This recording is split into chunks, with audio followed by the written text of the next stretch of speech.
بسم اللہ الرحمن الرحیم۔ معزز خواتین حضرات، السلام علیکم ورحمۃ اللہ وبرکاتہ۔ رب کائنات نے ہر دور میں انسانیت کی تربیت اور اصلاح کے لیے انبیاء اور رسول بھیجے، اور انبیاء اور رسولوں میں بنیادی کچھ امور مشترکہ تھے۔ ان میں سے دو امور کا تذکرہ اس آیت مبارکہ میں ہے جو آج ہم پڑھ رہے ہیں۔ آئیے سب سے پہلے آیت مبارکہ کی تلاوت کرتے ہیں۔ اللہ رب العزت ارشاد فرماتے ہیں،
وَاعْمَلُوا صَالِحًا إِنِّي بِمَا تَعْمَلُونَ عَلِيمٌ۔ معزز خواتین حضرات، رب کائنات کی پاکیزہ کتاب قرآن مجید پارہ ہے 18واں، سورہ مبارکہ کا نام ہے المؤمنون، آیت مبارکہ ہے 51۔ یہ آیت مبارکہ ہم نے کل کے سبق میں شروع کی، لیکن وقت کی قلت کے باعث اس کو مکمل نہ کر سکے، صرف تفسیر ابن کثیر تک محدود رہے۔ آج ہم دیگر کتب تفاسیر کی روشنی میں اس آیت مبارکہ کا جائزہ لیں گے، لیکن معمول کے مطابق سب سے پہلے اس کا بامحاورہ ترجمہ۔ رب کائنات ارشاد فرماتے ہیں، اے رسولو، پاکیزہ چیزوں میں سے کھاؤ اور نیک اعمال سر انجام دو، جو تم کر رہے ہو اس سے میں بخوبی واقف ہوں۔ معزز خواتین و حضرات، اہل علم نے اس آیت مبارکہ کی تفسیر بیان کرتے ہوئے سب سے پہلے ایک مناسبت ذکر فرمائی ہے۔ خاص طور پر ابن عاشور نے التحریر والتنویر میں یہ لکھا ہے کہ پچھلی آیت مبارکہ کو دیکھیں تو ہمیں تذکرہ ملتا ہے سیدنا عیسیٰ علیہ السلام اور ان کی والدہ سیدہ مریم کا، اور اس کے فوراً بعد اللہ تعالی نے تمام انبیاء اور رسولوں کو حکم دے دیا کہ پاکیزہ چیزوں میں سے کھاؤ پیو۔ تو دراصل اللہ تعالی نے بین السطور ایک بات ہمارے سامنے رکھی، اور وہ یہ ہے کہ سیدنا عیسیٰ علیہ السلام کے بارے میں یہ عقیدہ رکھنا کہ وہ اللہ تعالیٰ کے بیٹے تھے یا اللہ تعالیٰ کا جز تھے، یہ بات غلط ہے۔ جس طرح کہ سورۃ المؤمنون ہی کی آیت 33 میں ہم پیچھے پڑھ کر آئے ہیں کہ ما ھذا الا بشر مثلکم یأکل مما تأکلون منہ ویشرب مما تشربون۔ یہ تو تمہارے جیسا ایک انسان ہے، جو کچھ تم کھاتے ہو یہ کھاتا ہے، اور جو تم پیتے ہو وہ پیتا ہے۔ تو اس سے عیسائیوں کی رہبانیت کی نفی مقصود ہے۔ اسی طریقے سے ایک اور مناسبت بھی اہل علم نے ذکر کی، خاص طور پر امام بقائی نے نظم الدرر میں، کہ جب رب کائنات نے یہ بات واضح کر دی کہ سیدنا عیسیٰ علیہ السلام اپنے دیگر انبیاء اور رسول ساتھیوں کی طرح کھاتے پیتے تھے اور ان کے ساتھ وہی امور تھے جو دیگر انبیاء کے ساتھ تھے، تو اس عقیدے کو مزید پختہ کرنے کے لیے تمام انبیاء اور رسولوں کو مخاطب فرمایا کہ اے رسولو، پاکیزہ چیزوں میں سے کھاؤ اور نیک اعمال سر انجام دو جو کہ خالصتاً اللہ تعالیٰ کی رضا کے لیے ہو۔ اور اس سے ایک اور چیز بھی ہمارے سامنے آتی ہے کہ رب کائنات نے جو نعمتیں انسان کے لیے پیدا فرمائی ہیں ان کا استعمال کرنا چاہیے بشرطے کہ وہ صحت کے لیے نقصان دہ نہ ہو۔ امام سمرقندی،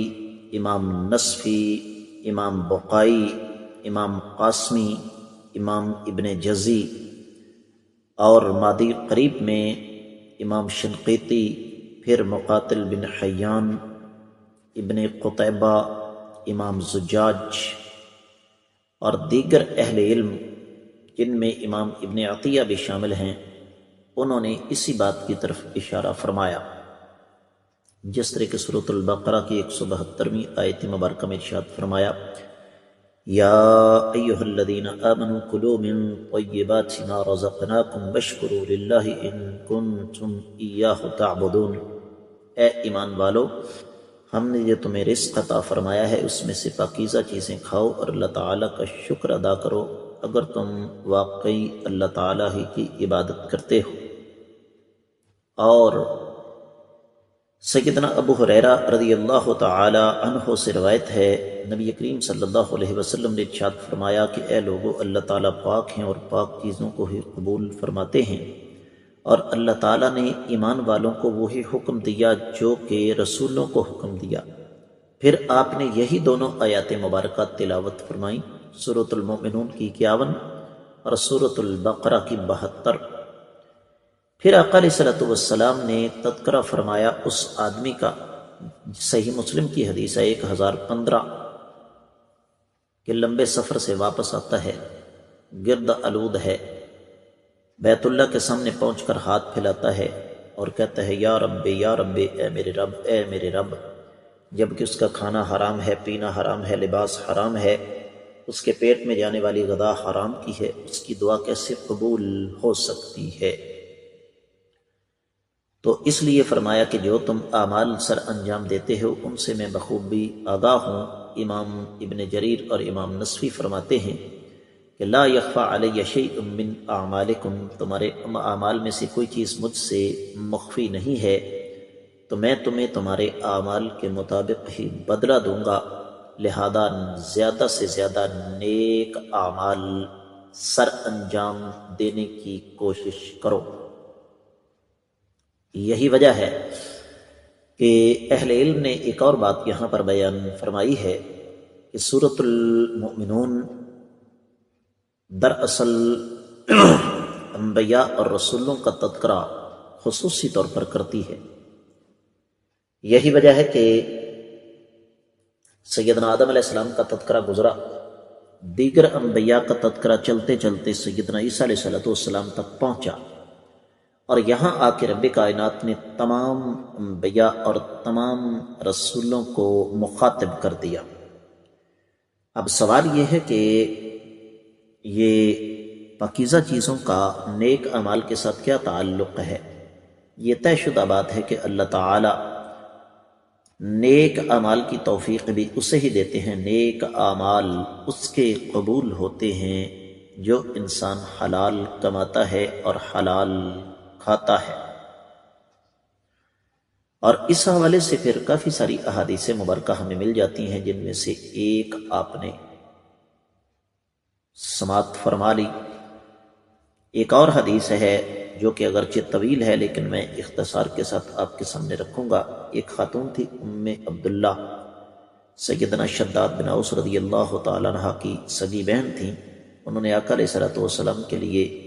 روزہ افطار کرنے کے لیے دودھ بھیجا، تو آقا علیہ السلام نے اس کو لوٹا دیا۔ تو اس خاتون کا جواب تھا کہ آقا، یہ بھیڑ جس کا دودھ میں نے آپ کو بھیجا ہے یہ میں نے اپنے مال سے خریدی تھی۔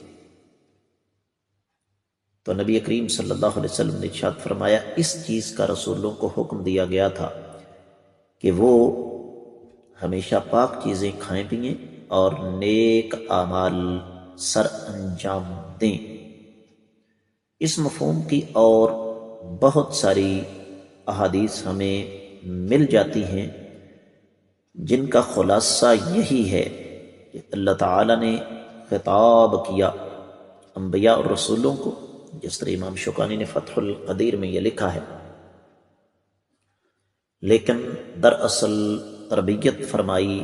قیامت تک کی آنے والی انسانیت کی کہ جب اللہ تعالیٰ کے نبی اور اللہ تعالیٰ کے رسول اس بات کے پابند ہیں، بلکہ پابند تھے کہ وہ حلال اور پاکیزہ چیزیں کھائیں، جس طرح کہ امام بیضاوی نے بھی اپنی تفسیر میں لکھا ہے، تو پھر عام انسان اس کو خود سمجھ لینی چاہیے یہ بات کہ دل بھی اسی کا صاف ہے جو حلال کھاتا کماتا ہے۔ اور یہاں پر ایک اور چیز کی طرف میں اشارہ کروں گا، تفسیر روح البیان میں ایک نقطہ ہے، وہ کہتے ہیں کہ اس میں دراصل رد ہے ان ظالموں کا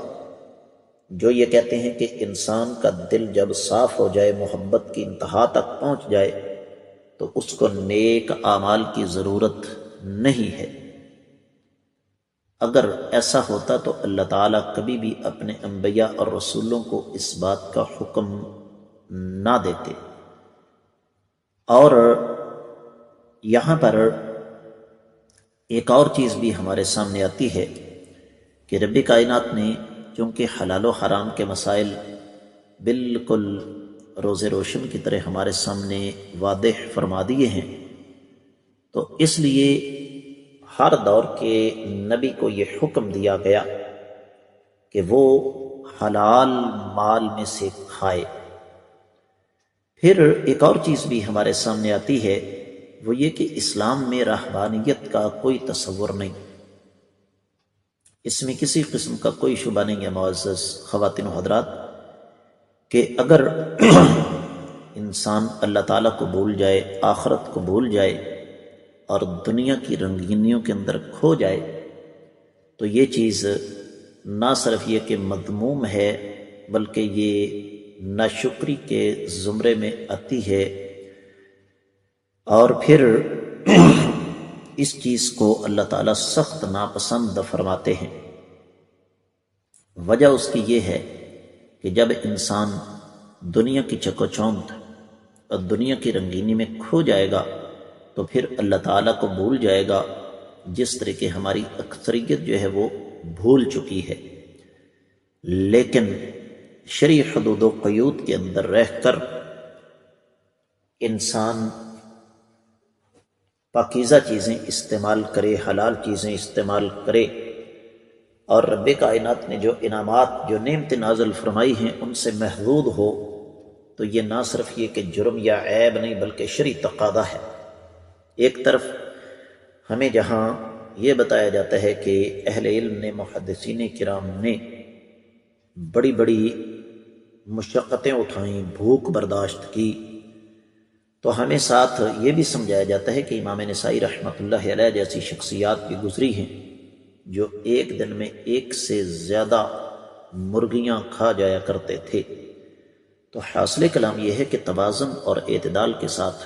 اللہ تعالیٰ کی نعمتوں کو استعمال کر کے نیک اعمال سر انجام دینے چاہیے۔ یہی اس آیت مبارکہ کا بنیادی سبق ہے۔ آج کے سبق سے ان الفاظ کے ساتھ اجازت دیجیے۔ السلام علیکم ورحمۃ اللہ وبرکاتہ۔